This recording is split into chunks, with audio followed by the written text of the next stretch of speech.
بسم اللہ الرحمن الرحیم۔ السلام علیکم دوستوں، میں ہوں انوار احمد، آپ دیکھ رہے ہیں اللہ دین۔ دوستوں، جنت کی حور خواب میں، آئیے ناظرین جانتے ہیں، اور اس ویڈیو کے اندر ہم آپ کو جنتی حور کی شان کے بارے میں بھی بتائیں گے۔ ناظرین، ویڈیو کو لائک ضرور کر دو اور اس ویڈیو کو آگے ضرور شیئر کرنا۔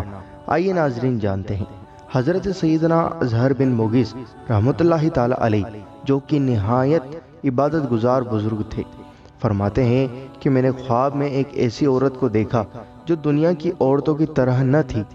میں نے اس سے پوچھا، تم کون ہو؟ جواب دیا کہ میں جنت کی حور ہوں۔ یہ سن کر میں نے کہا، میرے ساتھ شادی کر لو۔ جواب دیا، میرے مالک کے پاس نکاح کا پیغام بھیج دو اور میرا مہر ادا کر دو۔ میں نے پوچھا، تمہارا مہر کیا ہے؟ تو اس جنت کی حور نے فرمایا، رات میں دیر تک نماز پڑھنا۔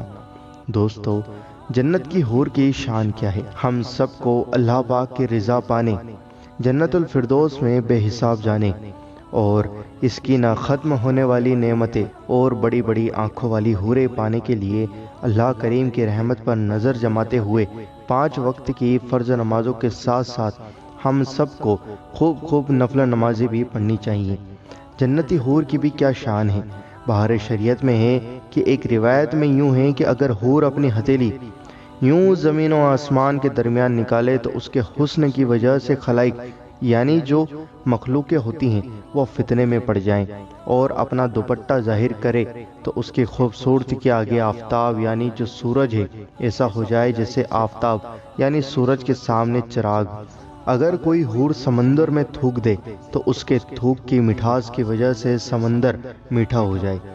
دوستو، یہ باتیں سب بہار شریعت کے اندر لکھی ہوئی ہے۔ دوستو، اللہ تعالیٰ سے دعا ہے کہ ہم سب کو 5 وقتہ بجماعت نماز پڑھنے کی توفیق عطا فرمائے، آمین اللہم آمین۔ دوستو، آپ بھی کمنٹ باکس میں آمین ضرور لکھیں، کیا پتہ کس کے منہ سے نکلا ہوا آمین کب قبول ہو جائے۔ اس ویڈیو کو لائک کر دو اور اس ویڈیو کو ضرور زیادہ سے زیادہ شیئر کرو، اور اگر آپ چینل پر نئے ہوں تو سبسکرائب کر کے بیل آئیکن ضرور دبا دو تاکہ آپ کو ہماری ہر آنے والی ویڈیو کا نوٹیفیکیشن مل جائے گا۔